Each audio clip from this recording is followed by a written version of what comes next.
Check out carmarshal.com. The link is in the description. They help support us. San Francisco, immigration agents may soon start tracking license plates across the U.S. This coming from the news site The Verge. It reports U.S. Immigration and Customs Enforcement, otherwise known as ICE, has reached a deal with Vigilant Solutions. That's a top network for license plate data. The report comes amid fears of a major sweep in San Francisco and other Northern California cities in which federal officers would look to arrest more than 1,500 undocumented people. The Chronicle reported that story last week. Now, the ACLU is slamming ICE's access to license plate records. It says the implications go far beyond immigration. The ACLU issued this statement. It says, "Are we as a society, out of our desire to find these people, willing to let our government create an infrastructure that will track all of us?" ICE says it's not seeking to build a license plate reader database. A spokesperson says the agency will simply use it as a tool to support its investigations.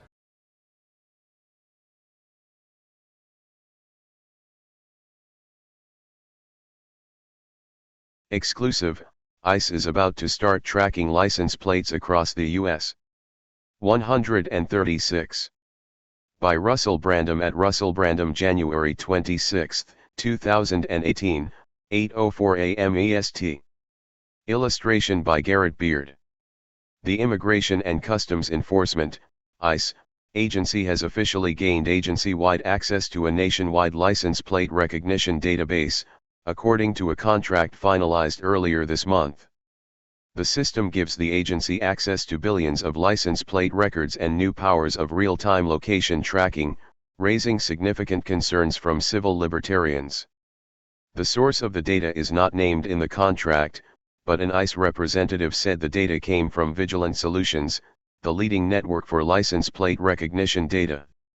Like most other law enforcement agencies, ICE uses information obtained from license plate readers as one tool in support of its investigations, spokesperson Danny Bennett said in a statement. ICE is not seeking to build a license plate reader database, and will not collect nor contribute any data to a national public or private database through this contract. Reached by The Verge, Vigilant declined to confirm any contract with ICE. As policy, Vigilant Solutions is not at liberty to share any contractual details, the company said in a statement. This is a standard agreement between our company, our partners, and our clients. While it collects few photos itself, Vigilant Solutions has amassed a database of more than 2 billion license plate photos by ingesting data from partners like vehicle repossession agencies and other private groups. Vigilant also partners with local law enforcement agencies, often collecting even more data from camera-equipped police cars. The result is a massive vehicle tracking network generating as many as 100 million sightings per month, each tagged with the date, time, and GPS coordinates of the sighting. Are we as a society willing to let our government create an infrastructure that will track all of U.S. ICE agents would be able to query that database in two ways. A historical search would turn up every place a given license plate has been spotted in the last 5 years, a detailed record of the target's movements. That data could be used to find a given subject's residence or even identify associates if a given car is regularly spotted in a specific parking lot. Knowing the previous locations of a vehicle can help determine the whereabouts of subjects of criminal investigations or priority aliens to facilitate their interdiction and removal, an official privacy assessment explains. In some cases, when other leads have gone cold, the availability of commercial LPR data may be the only viable way to find a subject. ICE agents can also receive instantaneous email alerts whenever a new record of a particular plate is found, a system known internally as a hot list. The same alerts can also be funneled to the Vigilance iOS app.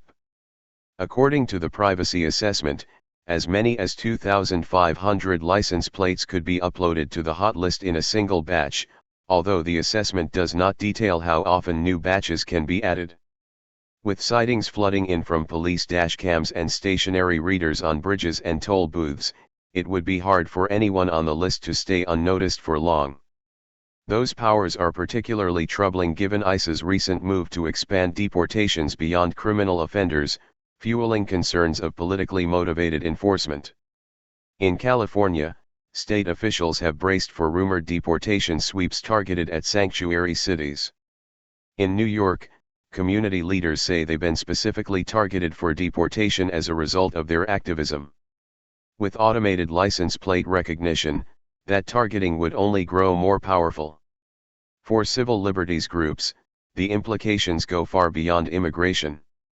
There are people circulating in our society who are undocumented, says senior policy analyst Jay Stanley, who studies license plate readers with the ACLU. Are we as a society, out of our desire to find those people, willing to let our government create an infrastructure that will track all of us? The new license plate reader contract comes after years of internal lobbying by the agency. ICE first tested vigilance system in 2012, gauging how effective it was at locating undocumented immigrants. 2 years later, the agency issued an open solicitation for the technology, sparking an outcry from civil liberties group. Homeland Security Secretary Jeh Johnson canceled the solicitation shortly afterward, citing privacy concerns, although 2 field offices subsequently formed rogue contracts with Vigilant in apparent violation of Johnson's policy. In 2015, Homeland Security issued another call for bids, although an ICE representative said no contract resulted from that solicitation. As a result, this new contract is the first agency-wide contract ICE has completed with the company, a fact that is reflected in accompanying documents. On December 27, 2017, Homeland Security issued an updated privacy assessment of license plate reader technology, a move it explained was necessary because ICE has now entered into a contract with a vendor. The new system places some limits on ICE surveillance, but not enough to quiet privacy concerns. Unlike many agencies, ICE won't upload new data to Vigilance system but simply scan through the data that's already there. In practical terms, that means driving past a Vigilant linked camera might flag a car to ICE, but driving past an ICE camera won't flag a car to everyone else using the system. License plates on the hot list will also expire after 1 year, and the system retains extensive audit logs to help supervisors trace back any abuse of the system. Still, the biggest concern for critics is the sheer scale of Vigilance network, assembled almost entirely outside of public accountability. If ICE were to propose a system that would do what Vigilant does, there would be a huge privacy uproar and I don't think Congress would approve it, Stanley says. But because it's a private contract, they can sidestep that process. Update 4:48 p.m. Eastern Time, updated with statement from Vigilant Solutions. County, this is Charlotte County COPWATCH, and I wanted to explain what fair use is. You can use pieces of news articles if you're doing it for news reporting, you have commentary, and you're doing it for education purposes. So that's what fair use is, as you can see right here. Another reason why I wanted to make this video is to let you know I have just joined with Patreon. A nice thing with Patreon, I make no money on YouTube. They took the money away years ago, and so this is another way to give, and it's a nice thing too because you can give monthly. You can give $1, $5, $10, whatever. I do 4 to 5 hours a day on trying to wake the sheeple up on how corrupt it is and different ways that you can fight the corruption. So Patreon is a way that you can do it, and then of course the old way is still there. Donate to Sheriff County COPWATCH with PayPal or credit card. So keep that in mind. 4 to 5 hours a day. I make no money, but the corruption happened to me and I'm sick of it, so I'm trying to wake people up. But my wife would love it if if we could get some help out there. There's 47,000 subscribers. Just think if each one of you subscribers just gave let's say actually yes, $1 a month. 47,000 subscribers gave $1 a month. That would be awesome. That's not going to happen. But anyways, that would be great if it did happen. But do the math in your head. Just think about it. Like I said, 4 to 5 hours a day. I get no money from YouTube. YouTube has gone nuts. You can't do anything anymore.